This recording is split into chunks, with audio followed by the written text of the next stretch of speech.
Et une polémique de plus pour Emmanuel Macron, une. Au plus bas depuis le début de la révolte des Gilets jaunes, le mari de Brigitte multiplie les il a bien tenté de redorer son image en déjeunant avec ses équipes dans un restaurant Campanelli.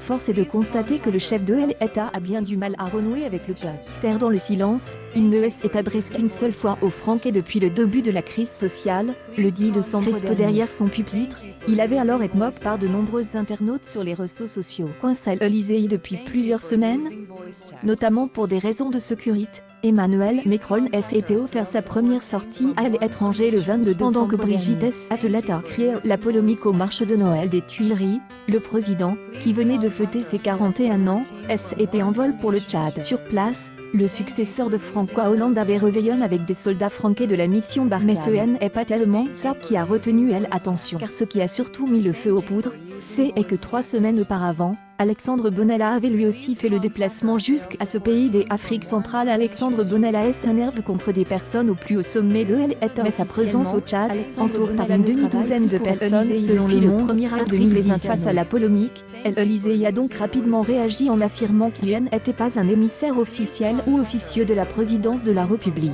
Il se présentait comme tel, il est dans le faux, pouvait-on même lire dans le code des Declarations qui n'ont pas été du goût du principal en colère.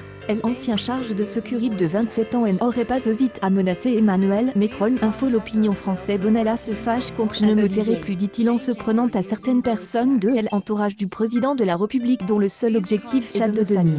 Jean Domerchet, 26 décembre 2018. Je ne peux pas accepter de tels propos prononcés par ce sont des propos diffamatoires et calomnieux pour lesquels je vais charger mes avocats de saisir le procureur de la République. Certaines personnes au plus haut sommet de l'État souhaitent me faire taire ou me neutraliser, a déploré Alexandre Benalla au bien de s'il a redoré son image. Il aurait donc fait passer un message très clair à Emmanuel Macron, via le journaliste de l'Opinion Jean Demi. Je ne me tairai plus, aurait-il promis à nos oreilles son grand ouvert accueil. Actualité en direct. Alexandre Benalla en colère, il en prend à l'Élysée et Emmanuel Macron.